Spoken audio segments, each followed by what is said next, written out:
6 dias depois, 3 dos discípulos viram isso acontecer. Jesus levou Pedro, Tiago e João a um alto monte. Ali sua aparência mudou diante deles. Suas roupas brilhavam intensamente, de uma brancura tal que ninguém seria capaz de produzir. De repente, eles perceberam que Elias e Moisés estavam ali também, conversando com Jesus. Então Pedro interrompeu a conversa. Rabi, que grande momento! Que tal se construíssemos 3 memoriais na montanha? Um para o Senhor, um para Moisés e um para Elias. Ele falava sem pensar, apavorado e maravilhado com o que via. Naquele instante, uma nuvem brilhante os envolveu, e da nuvem ouviu-se uma voz. Este é meu filho, marcado pelo meu amor. Ouçam-no. No minuto seguinte, os discípulos olharam ao redor, esfregando os olhos. Não estavam vendo mais ninguém a não ser Jesus. Enquanto desciam a montanha, Jesus os fez prometer que guardariam o segredo. Não digam nada a ninguém sobre o que viram, até que o Filho do Homem levante-se dos mortos. Mas eles ficaram imaginando o que significaria levantar-se dos mortos. Eles fizeram uma pergunta. Por que os líderes religiosos dizem que Elias tem de vir primeiro?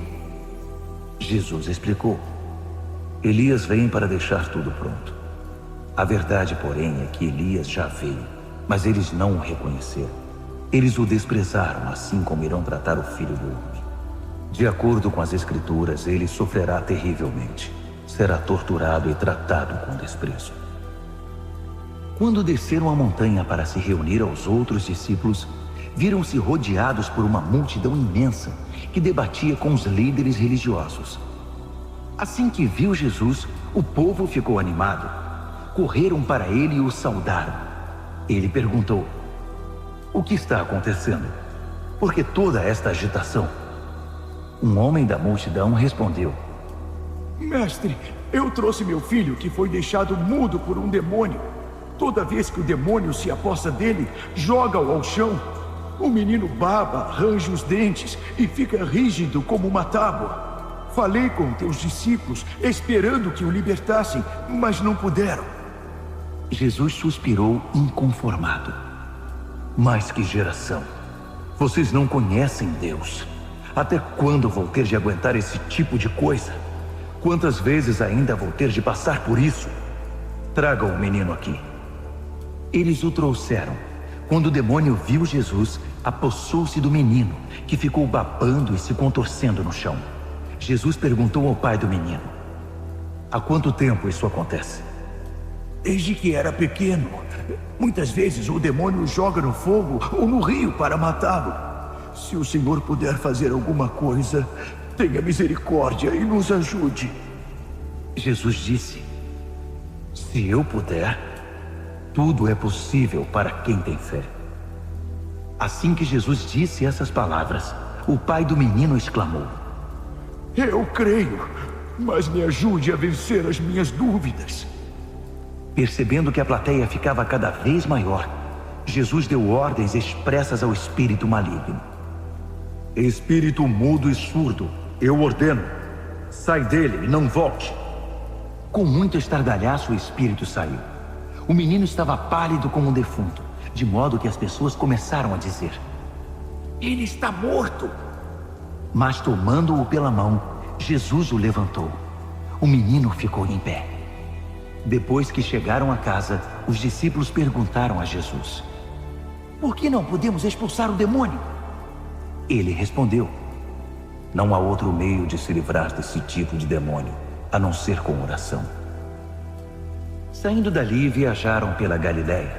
Jesus não queria que ninguém soubesse de seu paradeiro, pois queria ensinar seus discípulos. Ele anunciou: o Filho do Homem está para ser traído por gente que não quer nada com Deus. Eles o matarão, mas 3 dias depois ele aparecerá, vivo. Eles não sabiam do que ele estava falando, mas tinham medo de perguntar. Eles foram para Cafarnaum. Já em casa, ele perguntou: o que vocês discutiam pelo caminho?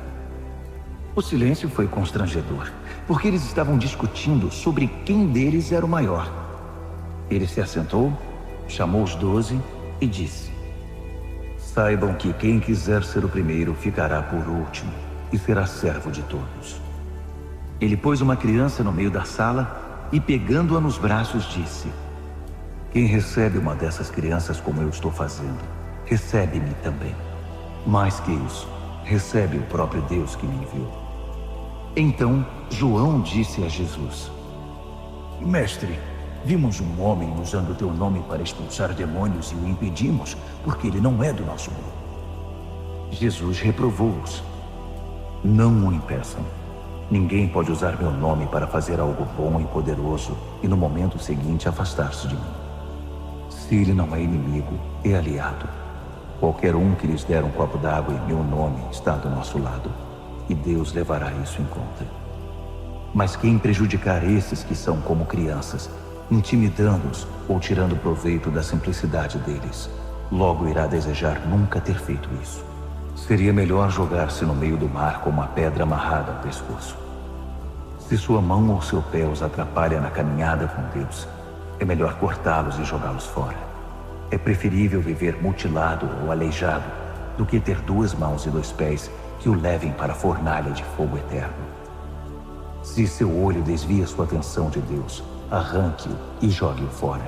É preferível viver com apenas um olho do que ter uma visão perfeita no fogo do inferno. Todos cedo ou tarde irão passar por um fogo purificador, mas vocês serão preservados das chamas eternas. Por isso, preservem-se. Vivam sempre em paz. Capítulo 10. Dali ele foi para a região da Judéia, do outro lado do Jordão. Como sempre, uma multidão o acompanhava, e ele punha-se a ensiná-los.